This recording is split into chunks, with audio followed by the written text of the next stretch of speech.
En este vídeo vamos a echar un vistazo a las dos últimas formas que existen de nombrar los compuestos oxácidos. En este sentido vamos a ver concretamente la llamada nomenclatura de adición y la nomenclatura de hidrógeno, que la veremos a continuación. La nomenclatura de adición se basa en la estructura de la molécula. Nos va a dar información sobre la estructura de la molécula. Entonces, realiza una clara distinción entre los átomos de oxígeno que están unidos directamente solamente al átomo central y los que están unidos también a un hidrógeno. Vamos a utilizar como ejemplo el ácido sulfúrico H2SO4. Entonces, aunque no es necesario saberlo, y explicaré a continuación cómo intuir cuál va a ser la estructura, esta molécula tiene dos átomos de oxígeno unidos concretamente mediante doble enlace al azufre, y luego los otros dos están unidos también a un hidrógeno.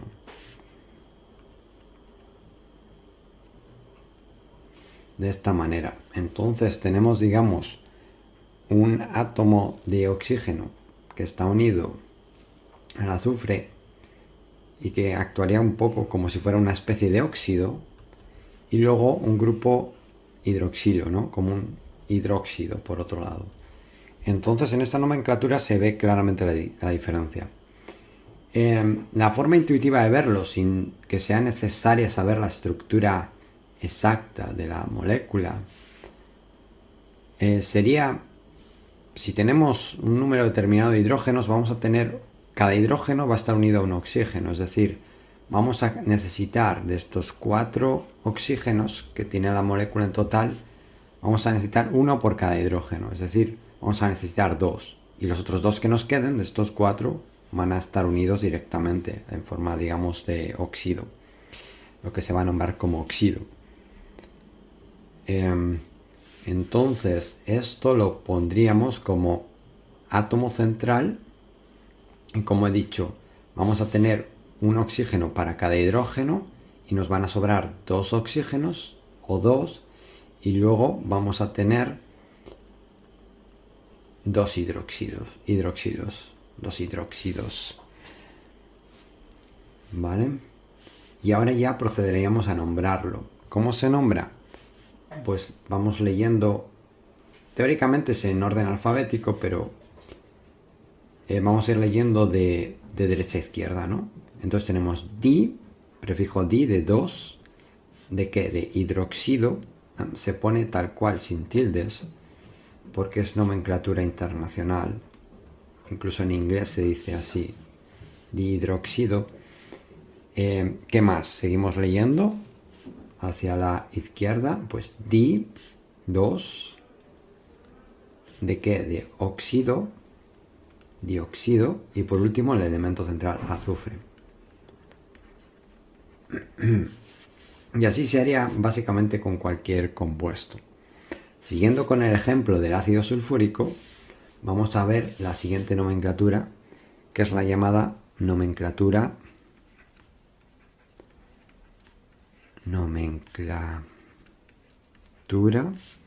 de hidrógeno. Esta es más sencilla, es más intuitiva, no necesitamos hacer cosas raras, digamos. La nomenclatura de hidrógeno básicamente es como que nos va a diferenciar en la molécula, en este caso de ácido sulfúrico, vamos a coger todo lo que no sea hidrógeno y todo lo que sea hidrógeno. Y vamos a nombrar, en este caso, de izquierda a derecha. Primero que tenemos 2 hidrógenos, es decir, dihidrógeno. Y luego, entre paréntesis, la otra parte, leída de derecha a izquierda. ¿Qué tenemos? Leído de derecha a izquierda. 4 tetra de qué? De oxígeno, tetraóxido. ¿Y de qué elemento? De azufre. Lo nombraremos con la terminación ato, sulfato. Sulfato, entre paréntesis, porque esta parte que está entre paréntesis es como si fuera el anión correspondiente al... Si esta molécula perdiera los dos hidrógenos y se quedara como el anión sulfato, entonces nombramos por un lado el anión y por otro lado pues los hidrógenos. Y esto sería básicamente cómo funcionan estas dos nomenclaturas que me quedaban por mencionar. Para terminar voy a poner dos ejemplos genéricos muy similares a este y un ejemplo de un caso un poco diferente. Entonces,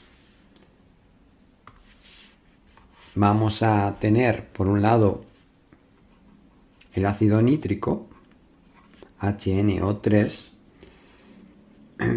y vamos a ver, tenemos un hidrógeno, pues vamos a necesitar un oxígeno para ese hidrógeno y el resto de oxígenos, es decir, 3 menos 1, 2, van a quedar en la parte de, digamos, del óxido. Entonces, átomo central N, los dos oxígenos que nos quedan, porque hemos quitado uno para el oxígeno, y entre paréntesis la parte hidróxido. ¿Vale? Es la misma molécula puesta de otra manera. Y ahora nombramos leyendo de derecha a izquierda. ¿Qué vemos? Un hidróxido, entonces se suprime el prefijo, no se pone monohidróxido ni nada de eso, hidróxido. Luego, ¿qué vemos? Dos oxígenos, dióxido, todo junto, aunque parezca que está separado. Y por último el elemento, nitrógeno. Esto es la nomenclatura de adición. Adición, con una C. No de adicción con dos Cs, que sería de ser un adicto. Y aquí no somos adictos a nada de esto. Y luego la nomenclatura de hidrógeno, pues en la nomenclatura de hidrógeno lo que hacemos es dividir lo que no es hidrógeno, separar lo que no es hidrógeno de lo que es hidrógeno. Y nombramos, leyendo de izquierda a derecha, hidrógeno, hidrógeno. Es probable, creo que no se ponen tildes porque no es castellano, es nomenclatura internacional. Hidrógeno, y luego entre paréntesis lo que vemos después, leído de derecha a izquierda, como se hace típicamente. Entonces, 3, óxido, y por último el nitrógeno, pero en la terminación ato, nitrato. ¿Vale? Esta es la nomenclatura de hidrógeno. ¿Vale? Vale, muy bien. Un ejemplo más, para dejarlo del todo claro. HClO3. Ácido clórico, ¿no? El cloro está con valencia 5. Entonces el ácido clórico, en principio, con la nomenclatura tradicional. Vale, lo mismo que el anterior. Tenemos un hidrógeno que va a necesitar su respectivo oxígeno. Entonces, de 3 oxígenos que quedan, 2 los dejamos como óxido y el otro se le ponemos al hidrógeno como hidróxido. Y empezamos a nombrar, leyendo de derecha a izquierda. ¿Qué vemos? Hidróxido, hidróxido. ¿Qué vemos? Di2, ¿de qué? Óxido, de oxígeno. Y por último el elemento, cloro, en nomenclatura de adición. Y después, pues lo mismo. Lo que no es hidrógeno, entre paréntesis, lo vamos a nombrar entre paréntesis, ¿Y cómo se nombraría? Leemos de izquierda a derecha inicialmente hidrógeno. Hidrógeno, y entre paréntesis lo que nos queda leído de derecha a izquierda. Tri, ¿de qué? Óxido. Y por último cloro acabado en ato, clorato. Cloratos, es decir, la raíz del elemento, clorato. Vale, muy bien. Y para terminar, un caso especial. Un caso especial, por si fuera de interés. Vamos a ver, para terminar, el caso especial del ácido dicrómico.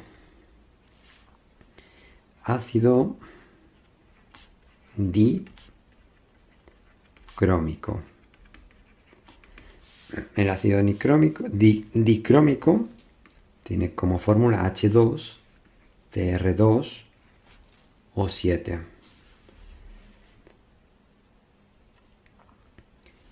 ¿Y qué tiene especial? Bueno, que esto es como la unión, tiene como dos partes. Esta molécula, si miráramos la estructura de esta molécula, vamos a ver que tiene un cromo por un lado unido a dos oxígenos, que sería, digamos, la parte oxido, y luego unido a un OH. Luego se une a un oxígeno que actúa como, ahora lo veremos, puente, como enlace, y luego otra estructura totalmente simétrica a la de la izquierda.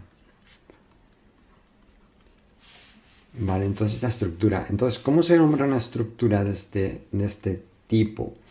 Lo que vamos a hacer es coger, digamos, una de las partes, la nombramos como antes, es decir, aquí tenemos un hidroxido, se nombran primero los hidróxidos, tenemos un hidróxido,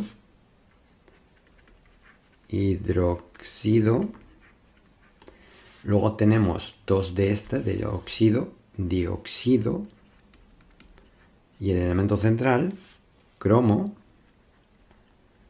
¿vale? Y tenemos dos de esto, tenemos dos. Entonces vamos a poner el prefijo bis de dos de esto. Ahora estamos escribiendo como de derecha a izquierda, para que se entienda. Y entonces, ¿qué nos falta decir? Nos falta decir, vale, tenemos dos estructuras de esta manera, dos estructuras hidróxido, dióxido, cromo, pero ¿qué hay más? Pues hay un oxígeno uniéndolas, ¿no? A modo de enlace. Entonces, ¿cómo se indica esto? Con el prefijo mu, la letra griega mu, que indica que lo que viene a continuación actúa de enlace, el óxido, es decir, un oxígeno que actúa de enlace, todo junto aquí, y luego con dos, que enlaza dos estructuras de esta manera, hidróxido, dióxido, cromo. Y básicamente esto es todo lo que quería decir. Esta molécula sería fácil de nombrar con la nomenclatura de hidrógeno porque no necesitamos saber nada de esto, ¿no? Esto sería con la nomenclatura de adición. Y con la nomenclatura de hidrógeno, pues vamos a tener dos hidrógenos, ¿no? Dihidrógeno. Y luego tenemos 7 oxígenos, heptaóxido, dicromo, porque tenemos dicromato, porque tenemos dos cromos y la raíz es crom, acabado en ato. Y ya estaría, ¿no? Hidrógeno, dihidrógeno, heptaóxido, dicromato. Es más intuitiva la nomenclatura de hidrógeno. Bueno, y con esto habríamos terminado esta sección y ya estaríamos en disposición de saber nombrar los oxácidos u oxiácidos o oxoácidos, de cualquiera de las formas, de las 5 maneras diferentes que hemos visto, ¿no? La nomenclatura tradicional, la nomenclatura de Stock, la nomenclatura sistemática, nomenclatura de adición y nomenclatura de hidrógeno. Espero que el vídeo os haya resultado útil y como siempre, si tenéis algún tipo de duda, sugerencia o comentario, estaré encantado de leerlo y de recibirlo. Hasta el próximo vídeo.